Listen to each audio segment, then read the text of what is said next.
So first of all, I want to say that my heart goes out to so many people who are affected and were hurt by the recent tragedies that took place in Uvalde, Texas, where 19 children and 2 teachers were gunned down in school by an 18-year-old gunman. And there's so many things that are surrounding this tragic event where people are politicizing and getting trapped in so many different venues and areas of trying to pick a side. Guns, no guns, NRA, what's up with the family structured homes, political parties and power and fighting over offices and all of those kinds of things that are taking place. I'm not necessarily looking to pick a side on anything, on any situation. Instead, what I want to do is really address some of the core issues that are really at the root of all of this that we've seen on repeat that's really become scarily normal in this country. A lot of this is heart resonated issues because what we see are people killing people, hurt people, all of these things that are taking place that really require a heart change if we're really going to start seeing some level of growth from these situations that happen too often. The first important core is understanding the capacity and importance of loving one another. Learning the background story of this gunman who is 18, who has said to be bullied his entire life, and it looks like he was looking to transfer that pain and want other people to feel that pain that he once suffered and dealt with. By no means does this say that this person is right for what he did. Obviously not. I think it just rather shows the importance of showing love to people, and not just people who show love to you back, but loving your neighbor, even those who hate you, even your enemies, even those you don't get along with.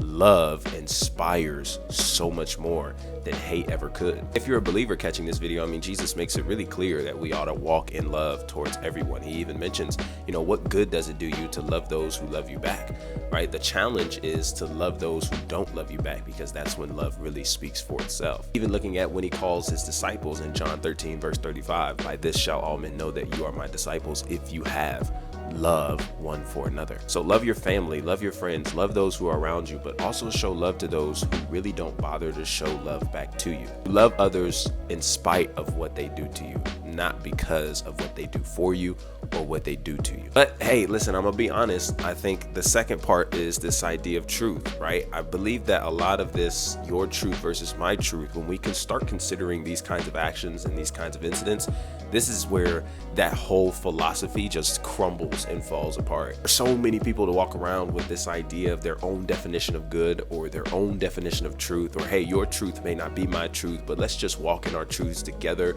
Like, that just doesn't make sense when we start to consider and include situations such as this past week. And this could be a stretch, but I just want to put this picture in your mind if you're someone who thinks that way. What if that individual, for some reason, thought that it was good to do that? So you have to understand that the encouragement to live your own truth, your truth versus my truth, encourages certain things like this, because believe it or not, this could have been something that he looked at and said it was good.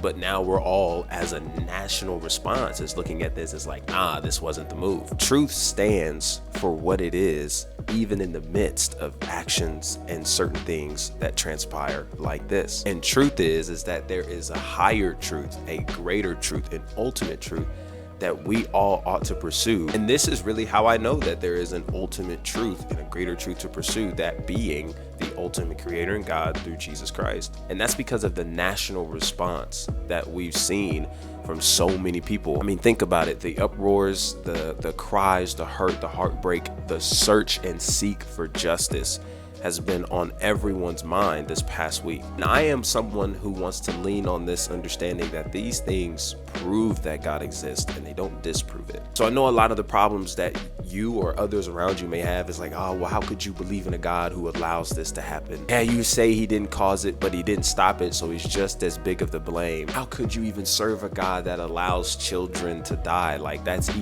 just sick. Can't believe it. God does not get the blame for all of this that took place. In fact, it's on us as a society, where we are as a society, lack of love that the society has for one another, but more importantly, just following under the principles that God has set when he created this entire universe. It's our failures as a society that has led us to this exact position, and that is so dangerous, so evil, so sickening, but most importantly shows us that we need Jesus. as a culture. And I want you to think about it like this. In order for you to even see such actions as this school shooting as evil, you are comparing these actions to a greater standard. There's a higher morality, a greater morality, a moral lawgiver that we are standing these actions to, that would consider such actions as evil. We must be comparing these actions to something that is good, not of ourselves, and greater than us, to be able to determine what's good and what's evil. And again, I just believe that that can only come from an ultimate creator, that being God himself. And of course, it would just be straight up sad news if we would just leave it at a space where wickedness is promised. And sadly, our country, our place, our society is just in such turmoil and shambles, honestly. I want to give you some good news here, in that it's because of Jesus, who's the Christ, and his death on the cross, that we are available for eternal life in him. And it's because of what he did for us that we're able to live in an abundance of love, even to people we never thought we could show love to. And in all honesty, that's what this nation, what this world needs in this moment. Not condemnation, not getting wrapped up in the politicizing, not getting wrapped up in all these other kinds of things, but just moving in love one to another. This love which is sourced, who is Jesus the Christ. Maybe you're reflecting on where you are and where you're standing and where your life is at this place. Christ is still available. The gospel is still available. Love is still available.